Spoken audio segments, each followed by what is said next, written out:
Hello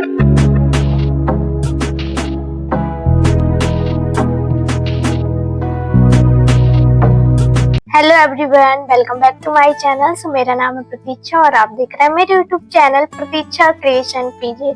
सो आज हम आपको इस वीडियो में बताने वाले हैं, जैसे कि आपने CITES का एंट्रेंस एग्जाम की आप लोग प्रिपरेशन कर रहे हैं, आपका एग्जाम आने वाला है ना, तो आप लोग भी CITES करना चाहते हैं, राइट। तो जैसे कि बहुत माइंड में जो है क्वेश्चंस है ना, कि हमारा जो एग्जाम है कैसा आता है, मतलब हमारा एग्जाम हार्ड आता है या इजी आता है, हमारा कैसे कठिन आता है या सरल आता है। जैसे कि मेरे पास क्वेश्चंस थे कमेंट में, है ना, कुछ गर्ल्स मेरे से पूछ रही थी कि बताइए आपकी कैसा एग्जाम आता है, सरल आता है, कठिन आता है, मुझे बहुत डर लग रहा है ना, एग्जाम कैसे मेरे नंबर आएंगे, कैसा मेरा एग्जाम जाएगा।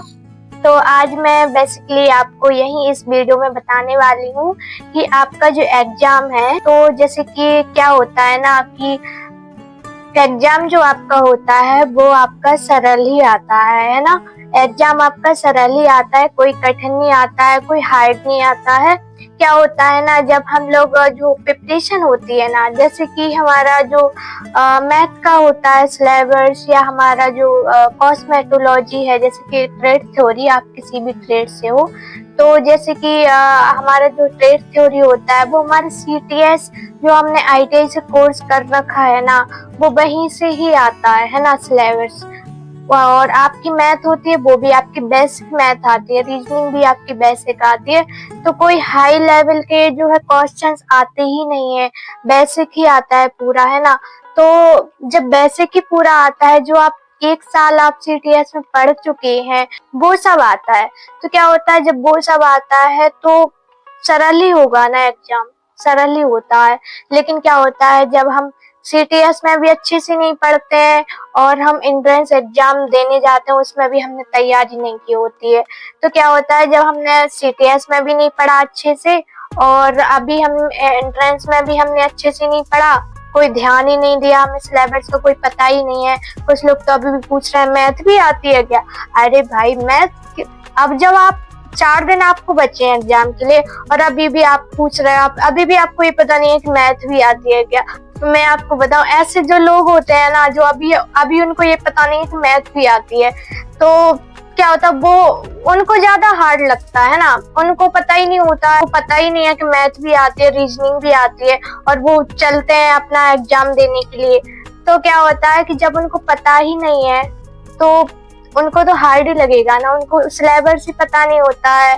तो ऐसे ही जब क्या होता है कि जिनकी तैयारी अच्छी होती है ना, जिसकी तैयारी बहुत अच्छे से होती है, उसको पेपर कोई भी कठिन नहीं लगता है ना। जब आप तैयारी अच्छे से करके रखते हो, आप जैसे जो 4 दिन का पढ़ा हुआ रहेगा ना, उसको तो बहुत ज्यादा ऐसे लगेगा कि पता नहीं कहाँ से क्या आ गया। लेकिन जो पढ़ रहा है, जो तैयारी बहुत दिन से कर रहा है ना, उसको पेपर कुछ भी नहीं लगता है ना वो, क्योंकि सब बेसिक ही आता है। क्वेश्चंस हमारे जो रहते हैं वो CTS ITI से बेसिक क्वेश्चंस आते हैं, आपके कोई CITES के जो अपर लेवल के क्वेश्चंस नहीं आते, जो आपके स्टार्टिंग में टॉपिक होते हैं, बेसिक से क्वेश्चंस होते हैं, वो आपके मैथ के आते हैं। रीजनिंग भी आपकी मैथ्स जो होते हैं ना बेसिक, वो ही आती है, ठीक है। तो कुछ लोग बोल रहे हैं डर लग रहा है, डरने की कोई बात नहीं होती है। जैसे कि आपकी प्रिपरेशन अच्छी है तो आपकी जो आपने तैयारी की है, मेहनत की है, तो आपका जो है एग्जाम भी अच्छा जाएगा और नंबर भी आपके अच्छे जाएंगे।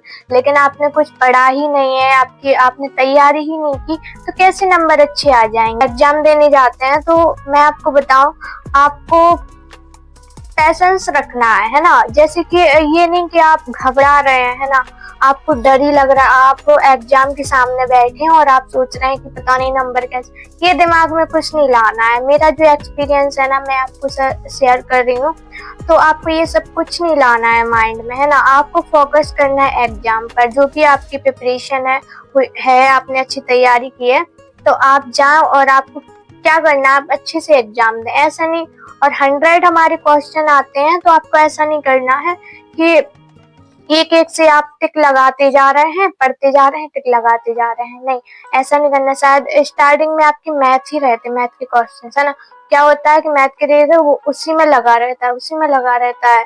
तो आपको ये नहीं करना। आपको क्या करना है, आपको जो जो क्वेश्चन आ रहे हैं वो आप सॉल्व करते जाइए, लगाते जाइए, और जो नहीं आ रहा वो आप छोड़ दीजिए। ठीक है, कुछ टाइम के लिए आप छोड़ दीजिए। जो नीचे आएंगे ना थ्योरी के आपको क्वेश्चंस मिलेंगे, तो आप जैसे कि थ्योरी के क्वेश्चंस आप लगाएंगे है ना, जो जो आपको आ रहा है वो आप लगा लेंगे। फिर आपका जो टाइम बचेगा ना, तो उसमें आप क्या करेंगे, आ रहा सोच समझ के लगाइए, नहीं आ रहा तो आप तुक्का लगा दीजिए। ठीक है, लेकिन ऐसा नहीं करना है कि आपको फर्स्ट से लेके 100 तक आपको जो है एक एक करके आप टिक लगाते जा रहे हैं। जो टिक लगाते जा रहे हैं वो उनके नंबर अच्छे नहीं आते हैं, सच्ची बता रही हूँ। ऐसा नहीं करना है आपको। आपको जो आ रहा आप पहले वो करिए, क्योंकि आप उसी में लगे रहेंगे सोचने में, तो आपका जो हड़बड़ में क्या होता है ना, जब टाइम निकल जाता है तो फिर आप जल्दी जल्दी आपको आ भी रहा होगा ना तो भी आप गलत करके आ जाते हैं, ये होता है।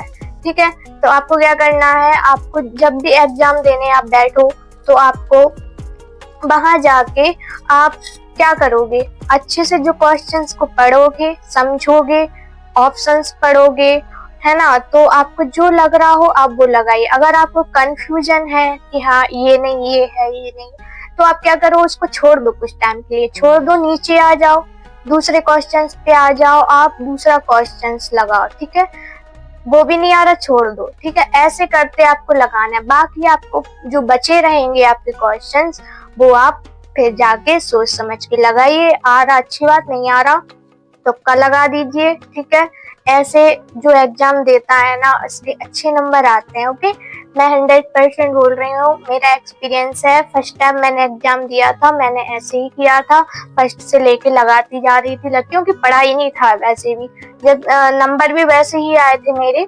क्या हुआ फिर मैंने नेक्स्ट टाइम जो है अच्छे से प्रिपरेशन की, तो क्या हुआ कि मुझे थोड़ा सा मैंने ऐसे ही किया है ना, तो जो आ रहा था वो मैंने पहले किए, जो नहीं आ रहा था वो छोड़ दिए, बाद में किए। छोड़ना कोई भी क्वेश्चंस नहीं है आपको। जैसे कि क्या है कि आप एग्जाम में जैसे कि एक फोटो भी लेके जाना पड़ता है, फोटो भी, एडमिट कार्ड आपका जो रहता है कलरफुल निकलवा लीजिए, ज्यादा अच्छा रहता है। ठीक है, कलरफुल एडमिट कार्ड निकलवा लीजिए फ्रेंड, और एक फोटो, एक पेन भी ले जा सकते हैं, और शायद आधार कार्ड भी ले जाना होता है ना, तो पासपोर्ट साइज की फोटो होती है वो भी ले जाना होता है, एक पेन भी ले जाना होता है, और ट्रांसपेरेंट आपको बोतल अगर पानी के लिए ले जाना है तो आप वो भी ले जा सकते हैं। ठीक है, इतनी सारी चीजें रहेंगी, क्योंकि जब आपकी एंट्री होती है ना एग्जाम की, जब आपकी एंट्री होती है तो आपकी जो एडमिट कार्ड से और आपकी मैच करते हैं, आपके फेस की तरफ देखते हैं, फिर एडमिट कार्ड की तरफ देखते हैं। ठीक है, तो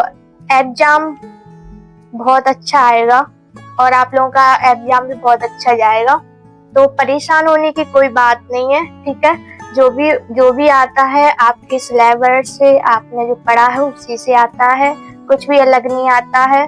बस क्या होता है, मैथ दे देते हैं, तो मैथ भी बता रखा है ना कि कैसे क्वेश्चंस आते हैं। तो हमारे अभी तक आपने नहीं पढ़ा या कुछ भी, तो आप जाके हमारे चैनल पर वीडियोस देख सकते हैं। हमने मैथ की क्लासेस जो है, मैथ के क्वेश्चंस रहते हैं उसकी वीडियो अपलोड की हुई है, और रीजनिंग की भी मैंने बताई हुई है, और कॉस्मेटोलॉजी के भी कुछ क्वेश्चंस PDF जो भी जहाँ से वो भी मैंने बताया हुआ है। ठीक है, तो आप वो सब देख। मेरे चैनल पर आपको कॉस्मेटोलॉजी ट्रेड से रिलेटेड वीडियोस मिलते हैं ना, जैसे कि कॉस्मेटोलॉजी, CITES, CTS, IITI वगैरह से इंफॉर्मेशन हम देते रहते हैं आपको। ठीक है, और आगे भी हम आपको देते रहेंगे। जैसे कि क्या है कि जैसे कुछ NSTI के कुछ राज है, कुछ सच है ना, जो मैंने वहां जाके देखे हैं, तो वो भी मैं जब आपके एडमिशन हो जाएगा ना, जब आपके नंबर अच्छे आएंगे, एडमिशन हो जाएगा ना, तो मैं आपको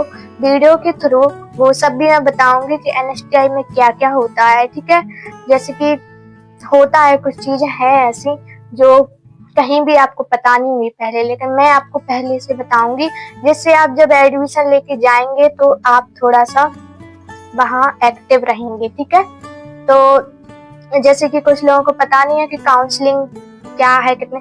काउंसलिंग में भी नंबर होते हैं ना, अगर आपके 10 नंबर है ना तो आप काउंसलिंग में पार्टिसिपेट नहीं कर सकते, उसमें भी कुछ है। तो मैं आपके जब रिजल्ट आ जाएगा, काउंसलिंग होगी, तो मैं आपको उसमें ये भी बताऊंगी कि आप मतलब आप काउंसलिंग कैसे करेंगे, ठीक है। काउंसलिंग कौन कौन कर सकता है, ठीक है, ये सब भी मैं आपको बताऊंगी, ठीक। तो मैं यहाँ पे स्क्रीन पर अपनी इंस्टाग्राम आईडी का जो है स्क्रीन पर दिखा रही हूँ, तो आप जाके हमारे इंस्टाग्राम जो है अकाउंट को भी फॉलो कर सकते हैं। और जैसे कि कुछ गर्ल्स हैं, आपको पर्सनल कुछ बात करनी हो तो आप मैसेज पर हमसे कुछ बात भी कर सकते हैं, ओनली गर्ल्स के लिए, ठीक है। तो अब मेरे चैनल पर आपको जो है CTS, CITS, कॉस्मेटोलॉजी ट्रेड से रिलेटेड वीडियोस मिलती हैं। तो आपको जो कुछ पूछना हो आप हमारे कमेंट बॉक्स में हमसे कोई भी क्वेश्चंस कर सकते हैं, पूछ सकते हैं, और मैं आपको रिप्लाई भी देती हूँ एंड वीडियोस के थ्रू भी मैं आपको बताती हूँ, ठीक है। तो जैसे कि मेरे चैनल को आप सब्सक्राइब कर लीजिए, वीडियो को लाइक कर दीजिए, शेयर कर दीजिए, और फिर मिलते हैं आपसे नेक्स्ट वीडियो में। तब तक के लिए बाय बाय।